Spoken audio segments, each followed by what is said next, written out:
Will Mike Tomlin ever have a losing season? I mean, since becoming the head coach in 2007, the Steelers have not finished under 500. However, this might be the year the streak is broken. There are a ton of questions about the offense, and they have one of the most difficult schedules in the league. So can 2024 be the one blemish on Mike Tomlin's career? Let's go ahead and discuss. What's crackalacking? It's your boy Broshmo, just in case you did not know. And we're back again, once again, with the Deep Dive series, where we take a look at each and every NFL team and project how they will do in 2024. And today, I got your Pittsburgh Steelers. But before we talk about the future, we got to talk about the past. So let's go back to the 2023 season. The Steelers opened the season in an absolute blender, losing to the 49ers 30-7. However, they would bounce back in week 2 against division rival Cleveland Browns, winning 26-22. However, the offense was just lacking any real promise under Matt Canada. That was until the following week, in week 3, in a win over the Raiders. Kenny Pickett, he was struggling with his accuracy. However, he was able to hit some big shots. Unfortunately, the following week, he would get banged up in a loss to the Texans, but he wouldn't miss any time, and he would get a big win going into their bye week over division rival Baltimore Ravens.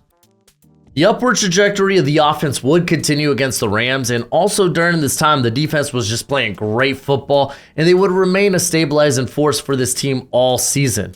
Unfortunately, a combination of injuries and poor play on offense would be a consistent problem. Against the Jaguars, the Steelers lost Kenny Pickett to injury once again. The offensive line wasn't good, which that was a thing all season, and the play calling was pretty uninspired under Matt Canada. On top of that, in this game, Deontay Johnson had some real bad drops, which, hey, that was a thing with them last couple of seasons. The Steelers, ultimately, they would lose to the Jaguars.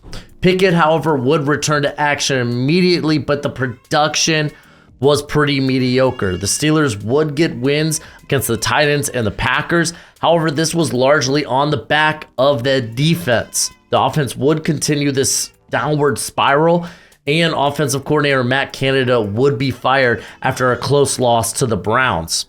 The first game without Canada, the offense just exploded in the first half, and they ended up beating the Bengals. Then the Steelers would go on a 3-game losing streak where Kenny Pickett got hurt for the 3rd time this season. Mitch Trubisky would step in. He would look awful. Eventually, he would be benched for Mason Rudolph.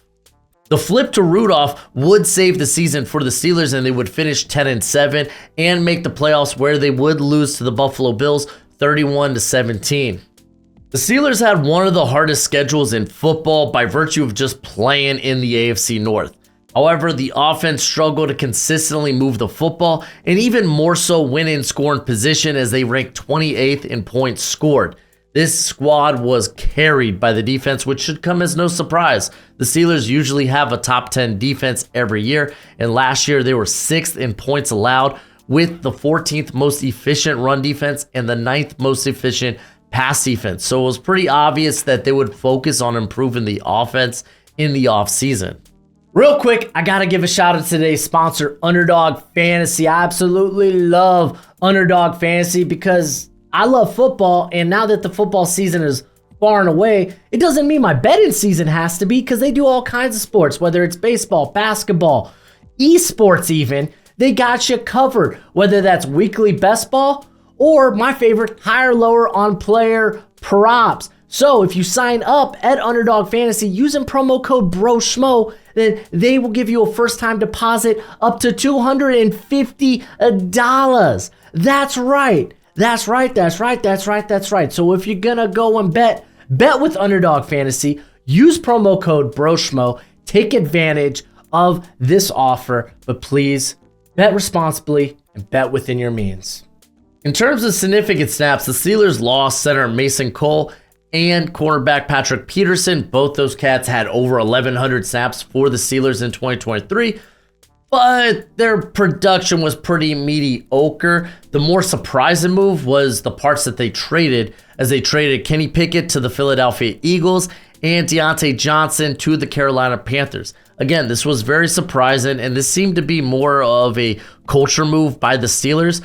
But these are very, very important positions to replace. So how did they replace them?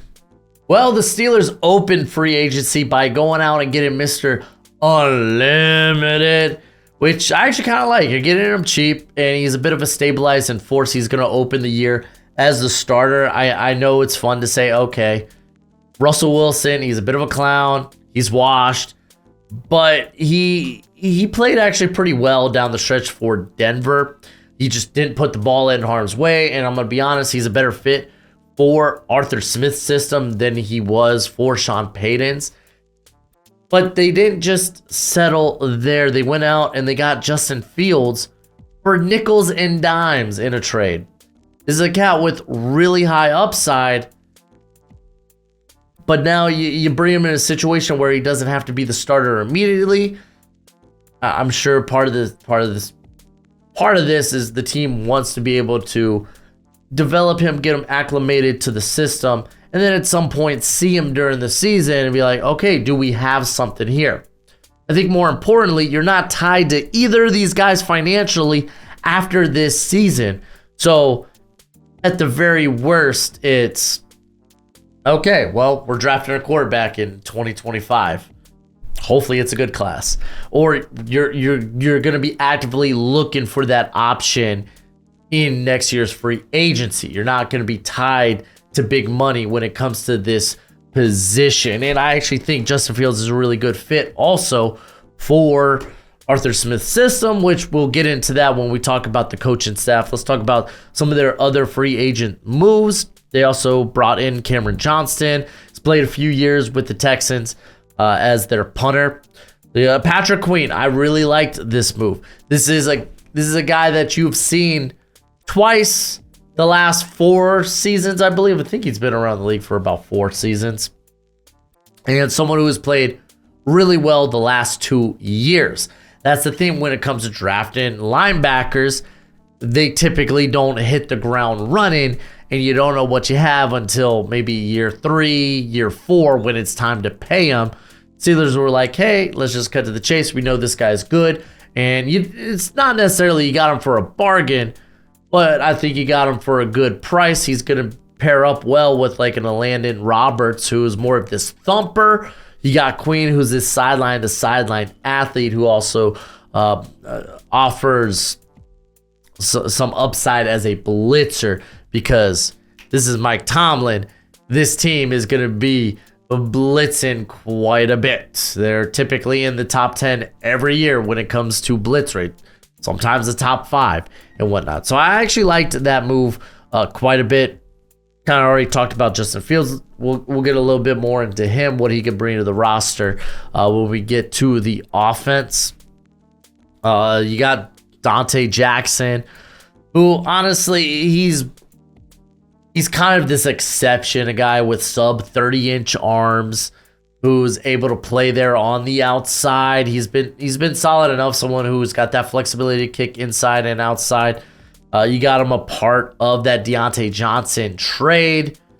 So, cool. You could probably get off of his contract after next season. So, this is also part of the process of the Steelers kind of getting cheaper. They didn't really take any significant swings of the bat in the draft when it came to the corner position. I kind of fully expect them to in the 2025 class. I really do. But Jackson's a good bridge option, a good corner. I would say he's one of the more high-end corner 2s, corner 3s in the NFL. You got Deshaun Elliott. This is a phenomenal pickup in my opinion.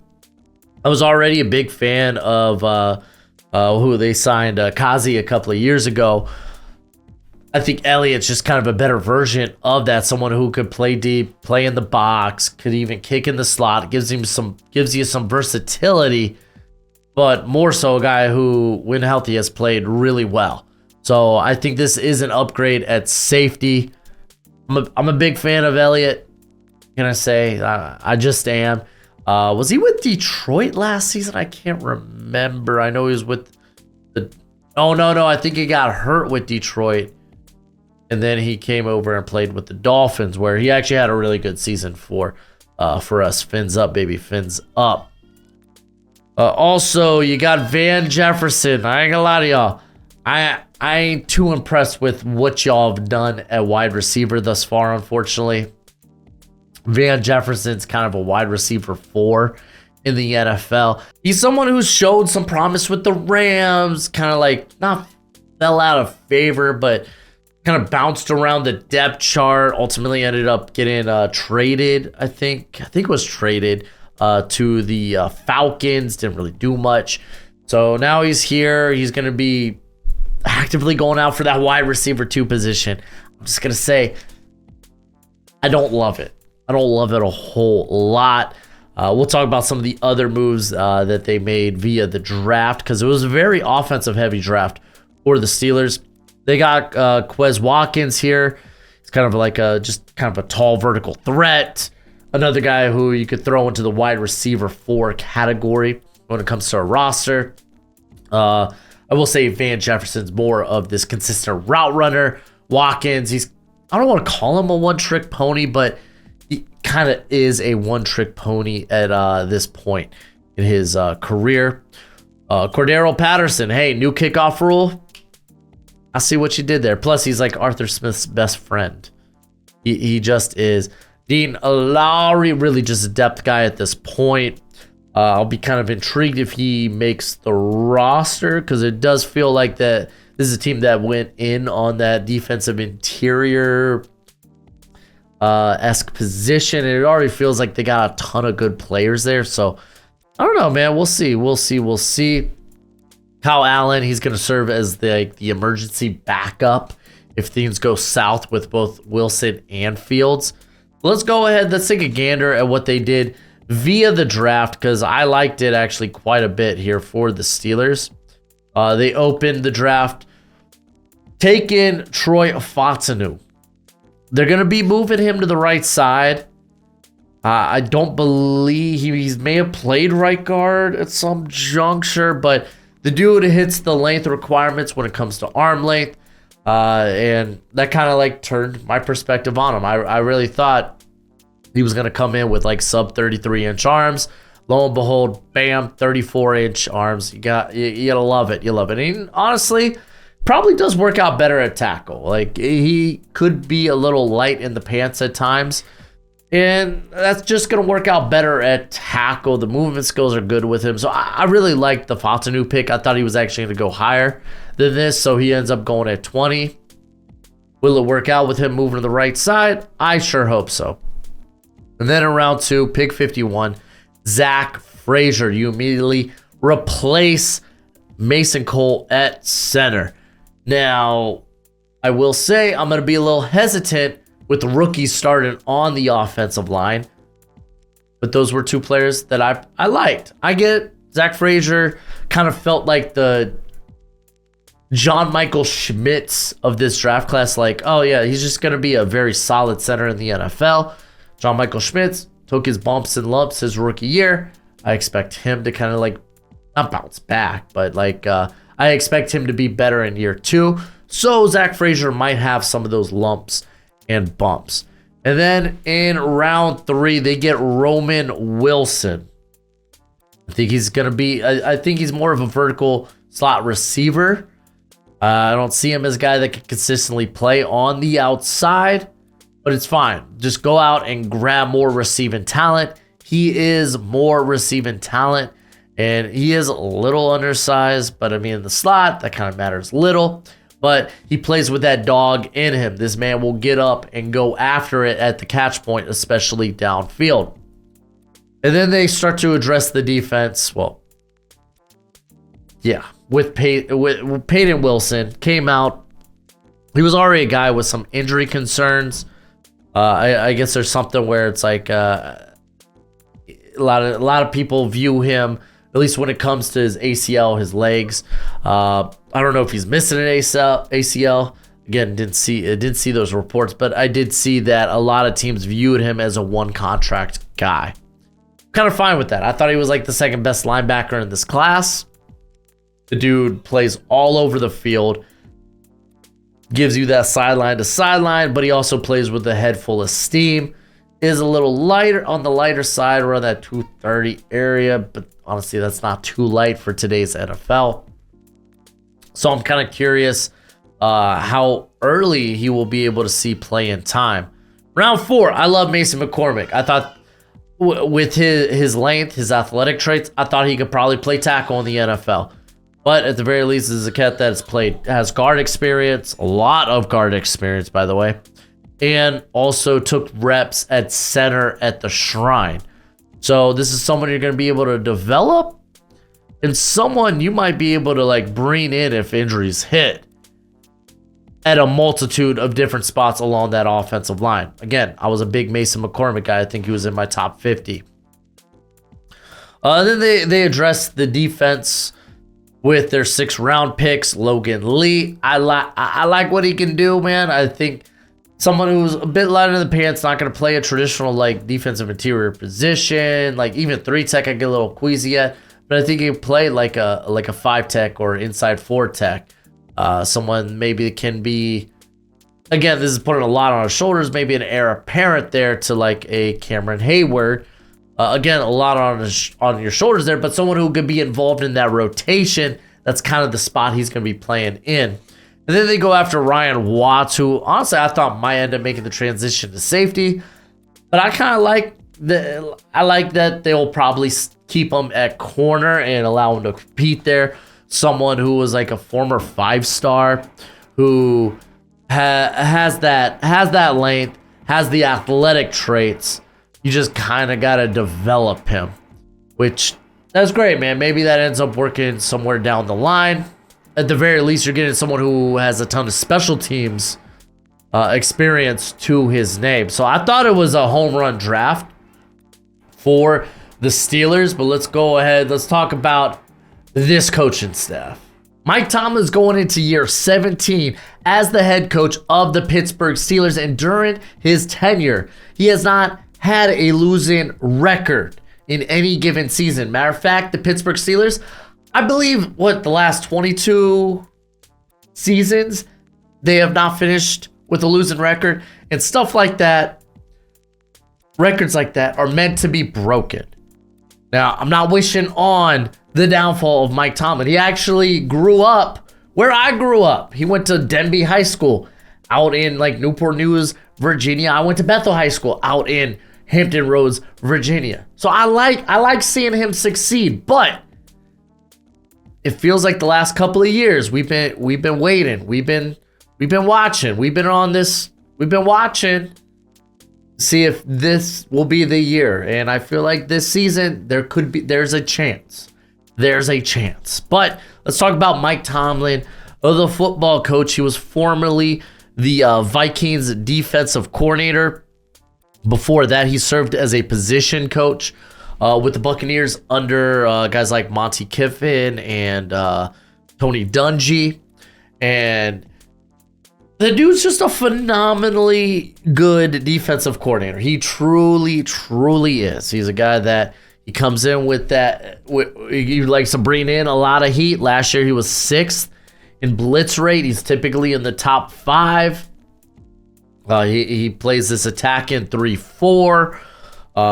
We've seen a lot of man coverage over the years from Mike Tomlin, but he has dipped into cover 3 quite a bit, which is man coverage after about 10 yards. So we'll see the cover 1, we'll see the cover 3. He likes to rotate who's back there, whether it's like a Minka Fitzpatrick. This year, I think we'll see quite a bit of Deshaun Elliott back there, kind of playing that center third. But the dude's a hell of a good football coach. That's why my grades for him are so high, A- in run defense, pass defense.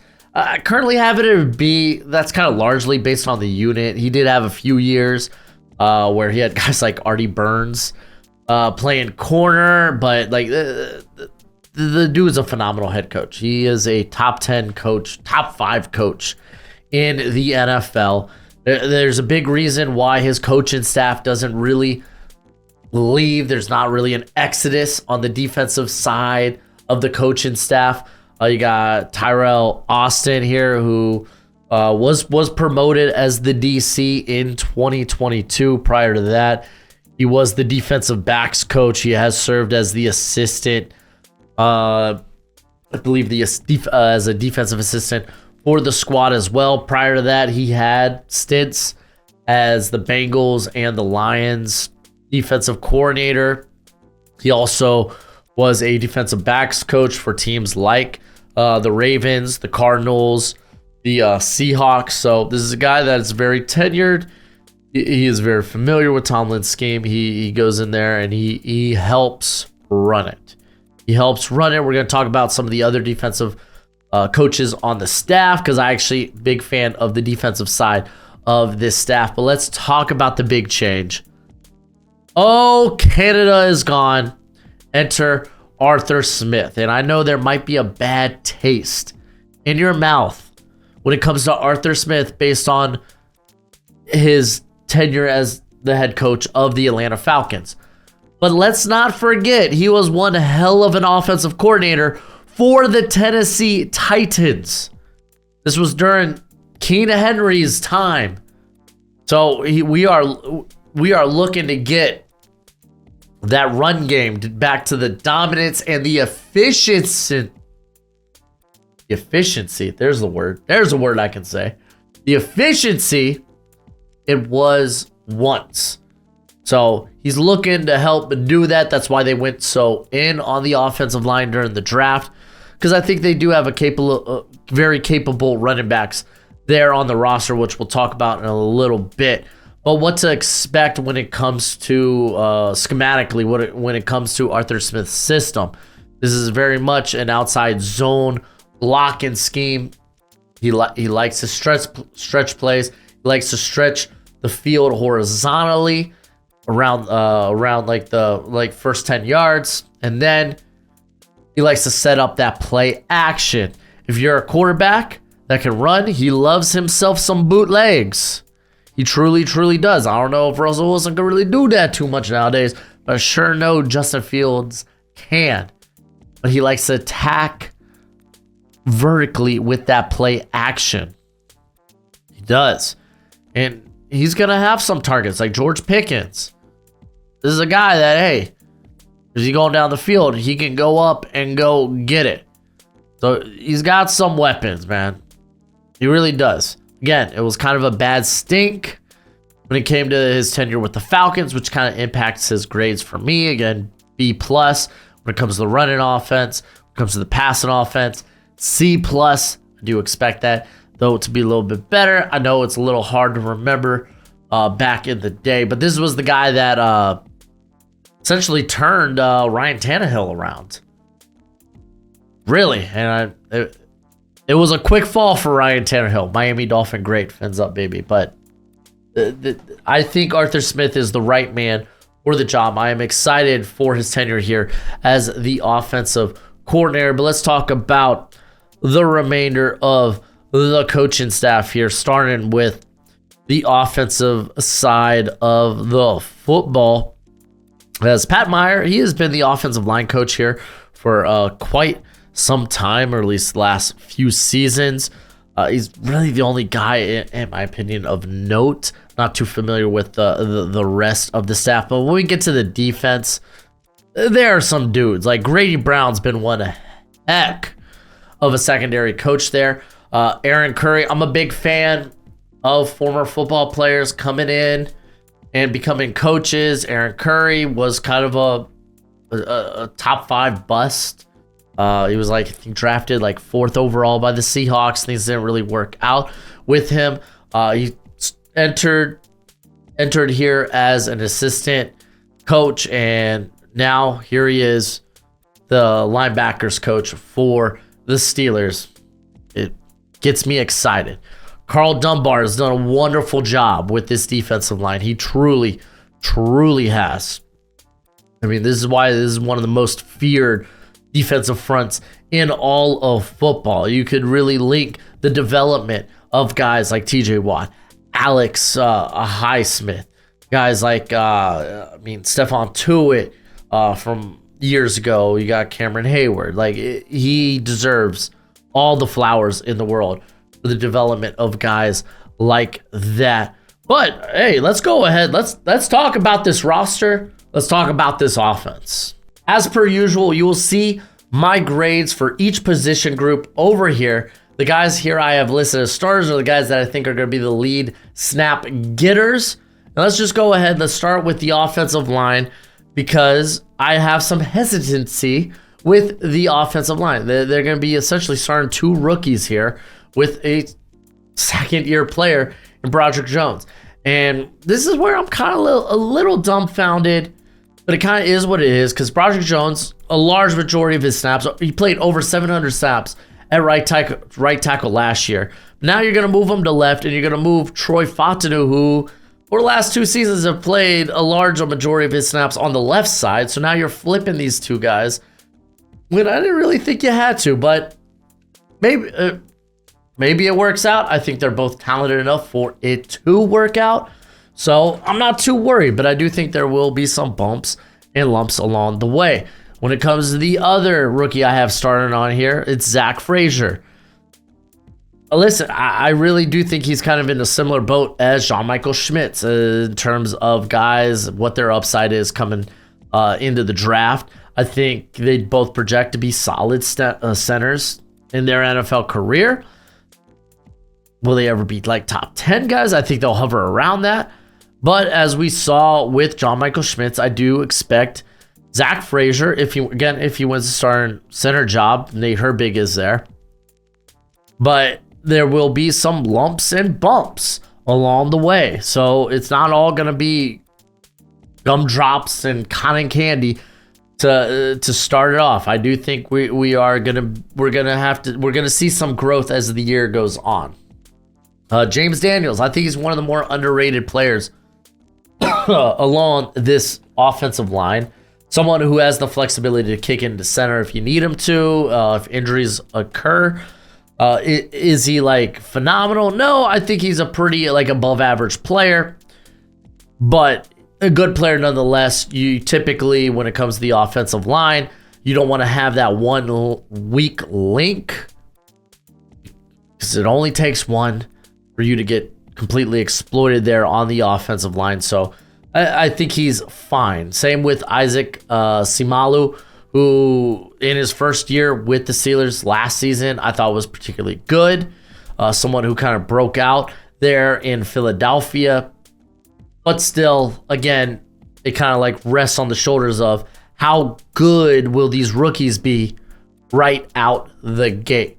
So that's why I have these grades low for the offensive line. A D plus for the pass protection, a C minus for the run block. And again, it's kind of more of a wait and see and expecting the rookies to take a minute to really get their foot in.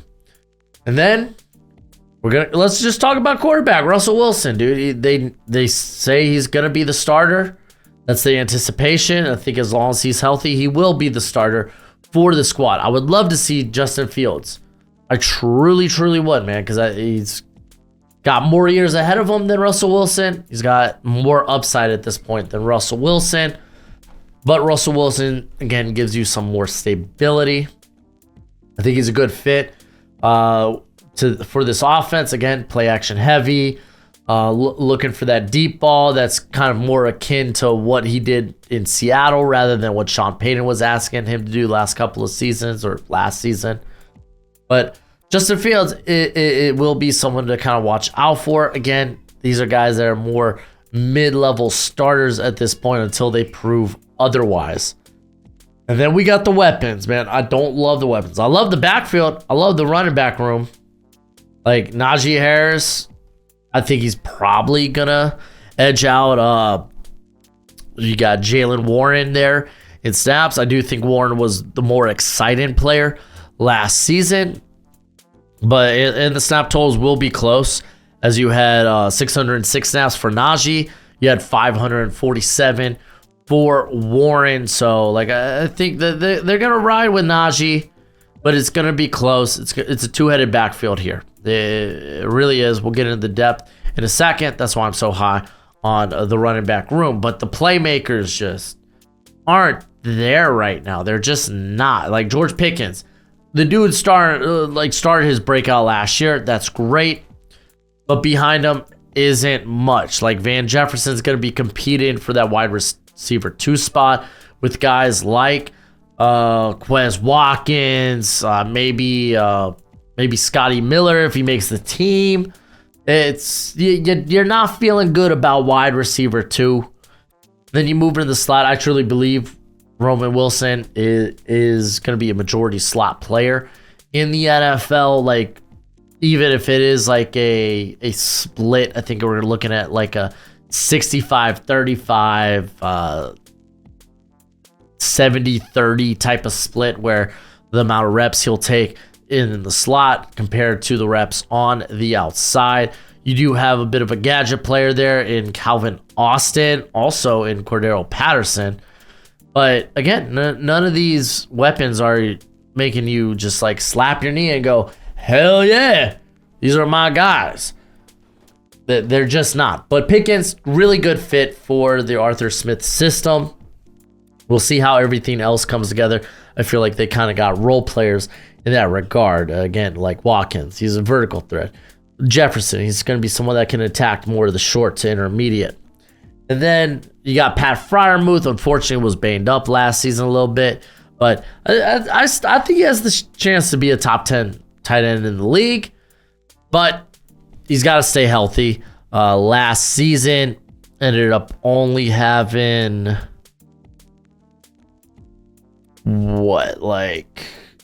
384 receiving yards, played in 13 games. Like, I do expect those numbers to go up for him. I think he's one of the more consistent, constant, stable weapons that they have on the roster. But also, they do have like a Darnell Washington, who kind of functions more as like the 6th offensive lineman, just because of his size, ability to be a blocker. You got Connor Hayward, who's a bit more of like this tight end 2 type, who gives you a little bit of stink as a pass catcher. But again, I'm not overly excited about the weapons here at the disposal of whether it's a Russell Wilson or a Justin Fields. Take a look at the depth that they have offensively. We'll stick with the weapons here.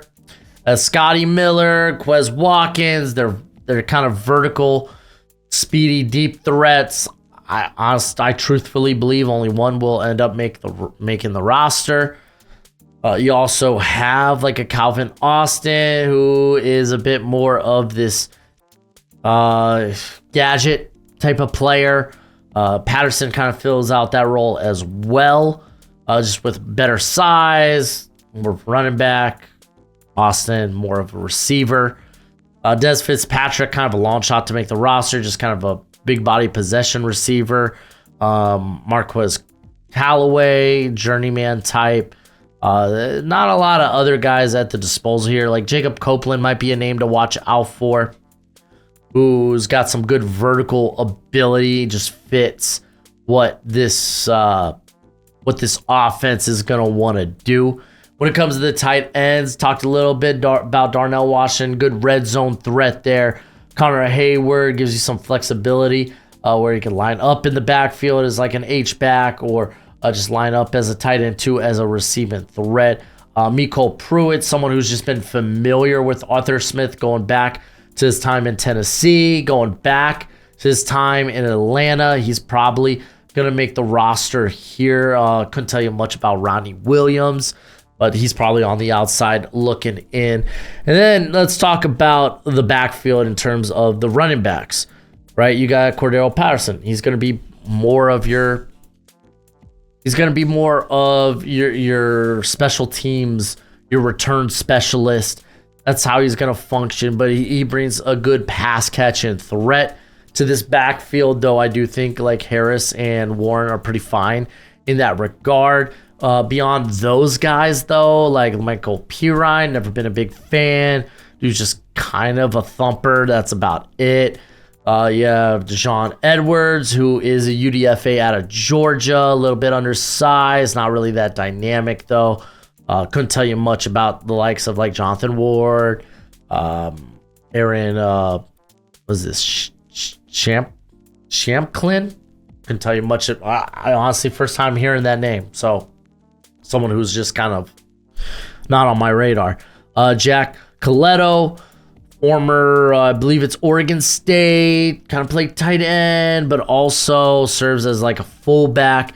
Just another good blocker who should make the roster. Again, this is Arthur Smith, likes to run the football, likes to have that fullback on the roster, but you got to question, can a guy like Connor Hayward kind of like fill that role, maybe even Mecole Pruitt. And then let's talk the depth of the offensive line, because there's actually quality depth here. Like Dan Moore, I was never the biggest Dan Moore guy, but you have a guy now with a wealth of experience if injury does occur, who could step in and be, I would say, adequate for this squad. Opposite him will be Dylan Cook, or honestly Tyler Beach. Tyler Beach I really liked coming out of Wisconsin. His potential to be not a high end, but a solid enough backup in the NFL. Nate Herbig could play center. He could play guard. Mason McCormick, he could play center. He can play guard. He can maybe even play tackle. I'm just going to say that. Spencer Anderson, he was a 7th round pick a year ago for the squad. He's kind of finding another guy with center and guard experience. Joey Fisher, coming out of Shepherd a year ago, is probably really just a guard only. Probably just a guard only. Could be a long shot to make this roster. But, I mean, honestly, the depth's actually pretty fine, I think, for the Steelers. And they have enough guys who are pretty versatile. Like, if they have to start mixing and matching along the offensive line, not even necessarily because of injury, but just to get productivity as some of these guys, they can. Nate Herbig, again, center guard. Mason McCormick, center guard. Zach Frazier, center guard. He's got a guard body, can definitely do that. James Daniels can play center or guard. Fatu could kick into guard if you truly need him to or want him to. Broderick Jones, he's got experience on both sides of the football, whether it's right or left. So I feel good about the depth. Are these a lot like? It's not like this when you go to the starters. It's not like it's high tier type of players. Not yet. Again, we got to kind of see more from them. But there's definitely been a bit of a youth movement as when it comes to this offensive line. Question is, man, can Russell Wilson hold down the job, man? He's going to be mistake free. He is, but if the running game gets stuffed, if there are some of those bumps and lumps in the running game, I don't think Wilson will be able to honestly do enough by himself, nor does he really have the playmakers to kind of facilitate that. But Justin Fields kind of gives you that X factor. Like, this is a cat that can create something from nothing. So there is some excitement there if things don't work out ideally with Wilson. Kyle Allen, a guy that's been around the league for feels like a long time now. He's kind of jumped around as a bit of a journeyman at this point. Will function as the emergency quarterback. That's great. John Rise Plumlee, someone that's probably going to be making the transition to running back / slot receiver. But he too can throw the football, so I guess that's a positive there. But all in all, man, when it comes to this offense, I'm not excited that much to it. Like, we saw some of the wrinkles in this offense. We saw the offense struggle, and I don't think much of that will change, or at least I don't think it'll change greatly. I still think this is going to be a bottom of the league type of unit as some of those rookies start to acclimate themselves to the NFL, because we're talking about potentially 3 rookies being opening day starters. But let's go ahead. Let's move to that defense. As again, you see the grades.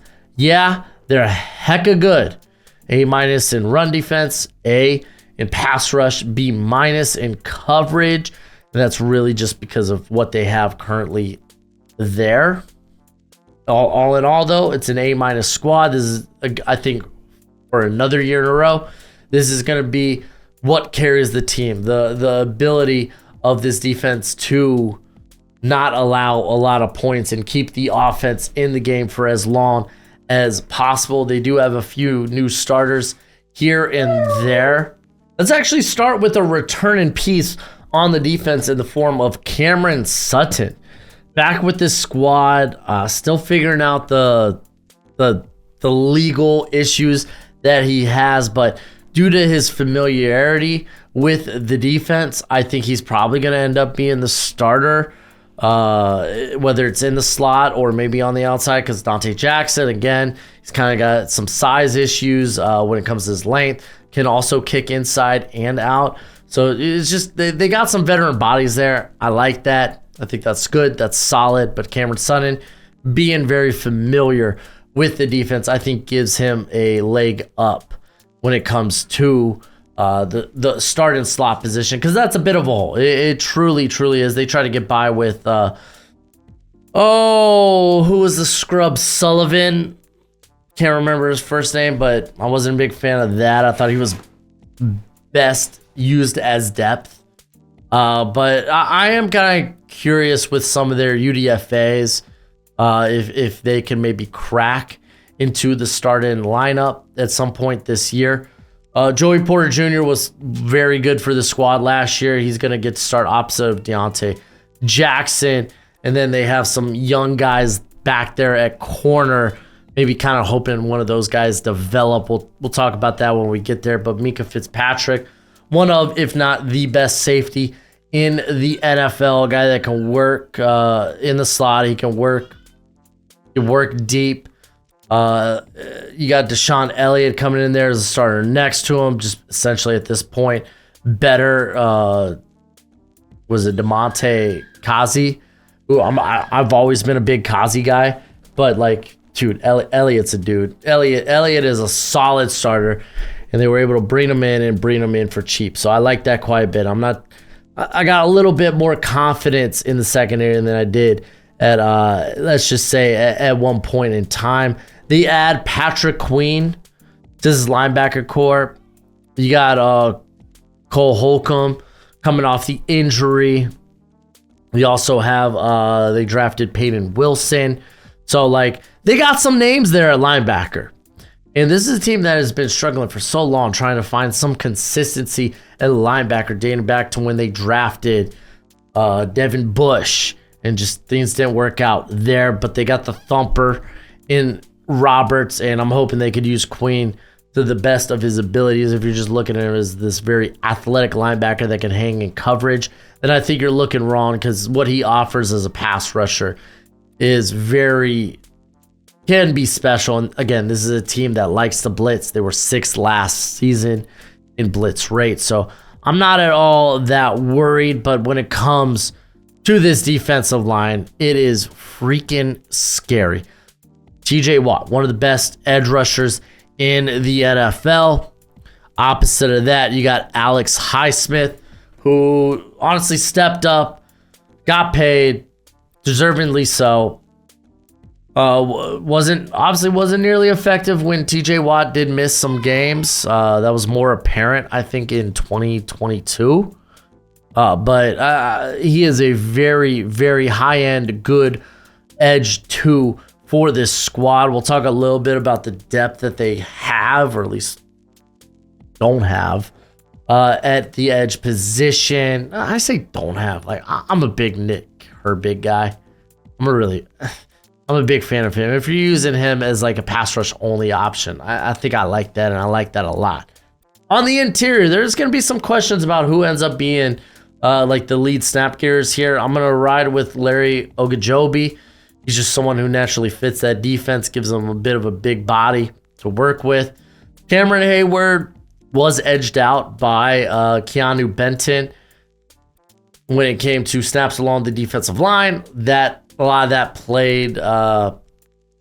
that was Hayward being plagued by injury, as he was fighting a groin injury last season. And let's not pretend like Benton outsnapped him heavily. Benton had 516 snaps.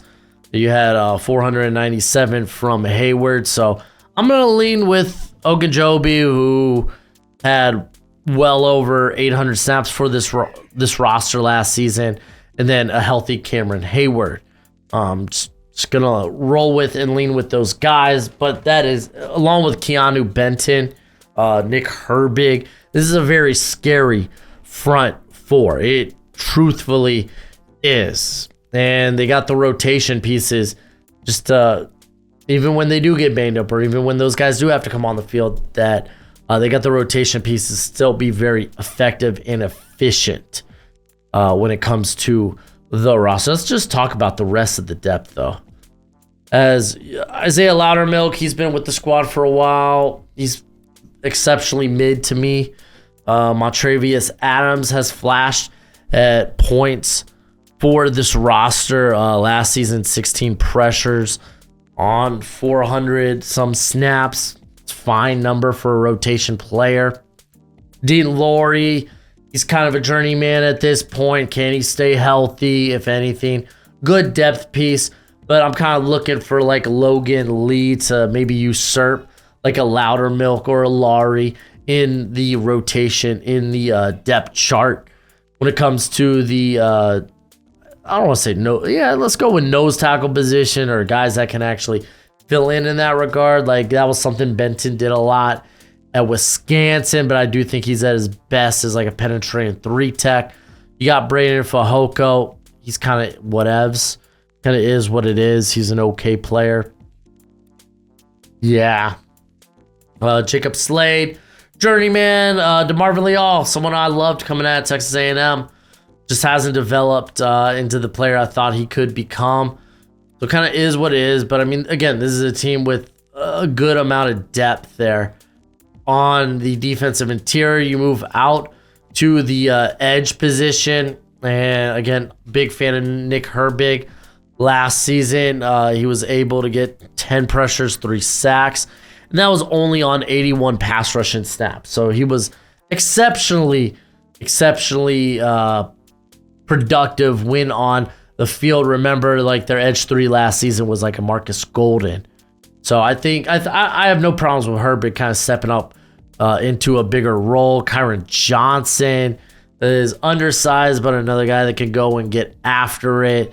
David Pierols, I liked coming out of Fresno State, very productive, but someone just kind of lacks that high end oomph ability. Jermaine Moon's interested, someone who's played both off-ball linebacker and edge, coming out of Florida. I'm kind of excited to see if he could end up sticking to the roster. You got Jacoby Woodman, who had some injury problems during his tenure with UNLV and Michigan State, but he also was part of the little fiasco, the fight between Michigan State and Michigan back in 2022. So there are some character red flags there. Kind of a long shot, I think, to make the roster, just because, again, it is a team with a lot of talent along that defensive front. Talking about the linebackers, man, I love Patrick Wilson, man, or Peyton Wilson, excuse me. I think him cutting into like a Eldon or a Landon Roberts could come sooner rather than later. Roberts doesn't have a ton of upside, not someone who's going to drop your jaw in coverage, but he's a thumper. He is a very good run defender. Cole Holcomb is getting back to healthier. He was actually very good for this team last season when healthy. Can he get back to being healthy? And then you got like journeyman guys like Mark Robinson and such. When it comes to the secondary, they got a lot of young guns past like Deontay Jackson. They really do. Darius Rush, he had some reps at safety last season. He had the game-changing play. Who was that against? Part of me wants to say it was the Patriots, but it certainly wasn't the Patriots. That was Miles Kilbrew. Where are you at? Darius Rush, excuse me, not Robinson. So he had his interception. That's right. It was against the Titans. the former Arthur Smith led Titans. I say former, that was like 4 years ago. But yeah, he had the game-sealing interception on Will Levis. You also have like Corey Trice, who missed a bulk of last season with the ACL injury, but someone I really liked coming out of Purdue, could have gone much higher if not because of the injury. They drafted Ryan Watts, who I love the length, I love the size, I love the athletic ability, but also someone you were kind of questioning, does he make the transition to safety? Doesn't look like that'll be the case. When it comes to UDFA, like Beanie Bishop, I really liked coming out of West Virginia, but you kind of knew at his size he would be a slot only in the NFL, but very productive during that last season there at West Virginia, someone who could maybe push for that slot spot. They've also brought in Josiah Scott, who's just been around multitude of teams at this point in his young career. Absolutely loved Thomas Graham, but hasn't really been given the chance to shine since his rookie year in Chicago. Don't think that'll be the case. Am curious if he ends up making the roster. Anthony Everett will be there on the outside as well. Kalen Barnes was more of a slot option, ran exceptionally well coming out of Baylor a few years ago, but we'll see. I think he's built more for the slot. The safety depth is good with Kazi and Kilbrew. Kilbrew, one of the best special team players in the NFL. Can maybe a Graylin Arnold maybe crack the roster? Doubt it. Jalen Elliott, couldn't tell you much about him. Doubt it. Just saying. Sorry, but Anthony Everett, I think probably like sneaks in as like the corner 5 for this roster. So like the defense is really good. The defense is going to be the backbone of this team. They're going to help keep that offense in a lot of football games, as they just have done that over the course of the last couple of seasons. So yeah, the defense, one of the best in the league. Let's go ahead, get to my projection for the Pittsburgh Steelers in 2024. So I have the Steelers with the toughest schedule in the NFL. It's already tough that you're playing in the AFC North. Well, let's go ahead and get to some of their other matchups, because they actually they start the year with a couple of revenge games. As you got an Arthur Smith revenge game against Atlanta that will be in Atlanta. And then you have a Russell Wilson revenge game in Denver. I think they probably come away with one of these games. Doubt they could come away with both, but I don't know. We'll see. Let's say they could come away with both of those. And then their first home game will be against the Chargers. Again, this is a Chargers team with a totally new regime, so that's a winnable game. The Colts, in theory, should be winnable, but it's always a team that just exceeds my expectations every year. They're going to be competitive. You're going to get a full year, hopefully a full year of Anthony Richardson. We'll talk about that a little later when we get to Indianapolis. They're like a month away. You get the Dallas Cowboys, luckily at home, but they are coming off a bit of a mini bye. But hey, man, Cowboys are essentially the Dolphins of the NFC.